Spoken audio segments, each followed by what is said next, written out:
तर ॲडव्हान्सपर्यंत गणित शिकणार आहोत. तरी सर्वांनी बघा, मी बेरीजपासून सुरुवात करणार आहे. बेसिक गणितमध्ये काय मी सुरुवात करतो, दोन अंकी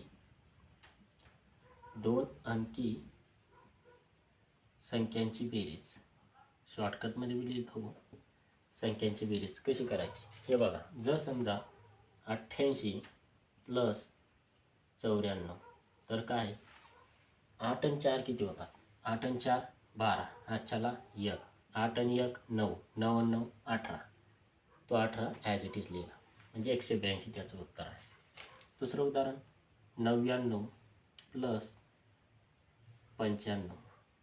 बघा, आता 9 आणि 5 किती होतात? 14, हातच्याला 1, 9 आणि 9 18 आणि 1 19, 194.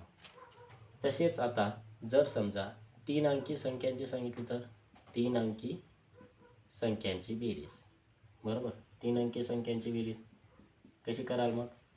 बघा, 334 अधिक 494, एकदम सोपं आहे. तर ही कशी करायची? 4 आणि 4 8, 3 आणि 9 12, हातच्याला 1, 3 आणि 1 आणि 4, आपला 3 आणि 1 4 आणि 4 8, म्हणजे 828.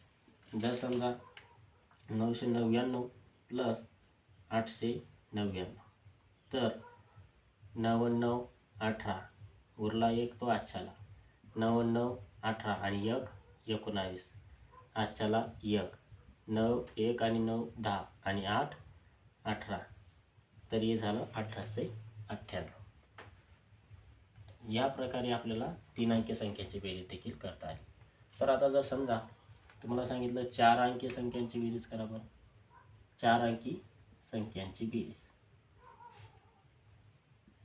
शॉर्टकटमध्ये लिहून देतो मी. बरोबर, जर 4 अंकी संख्यांची बेरीज विचारली तर कशी करायची? तर बघा, 9999, तर 8555, याला पण तीच पद्धत. 9 आणि 5 14, हातच्याला 1, 9 आणि 1 10, 10 आणि 5 15, हातच्याला 1, 9 आणि 1 10, 10 आणि 5 15, हातच्याला 1, 9 आणि 1 10, 10 आणि 8 18, 18554. या प्रकारे आपण 2 अंकी, 3 अंकी आणि 4 अंकीची बेरीज करू शकतो. बेरीजमध्ये एवढं काही जास्त शिकवण्याचं नाही, एकदम म्हणजे सुरुवात करतोय म्हणून बेसिक तुम्हाला एवढं ठीक आहे, एवढ्यापर्यंत. तर थँक्यू. नेक्स्ट व्हिडिओ असेल आपला वजाबाकीवर, 2 अंकी वजाबाकी आणि 3 अंकी 4 अंकी. थँक्यू.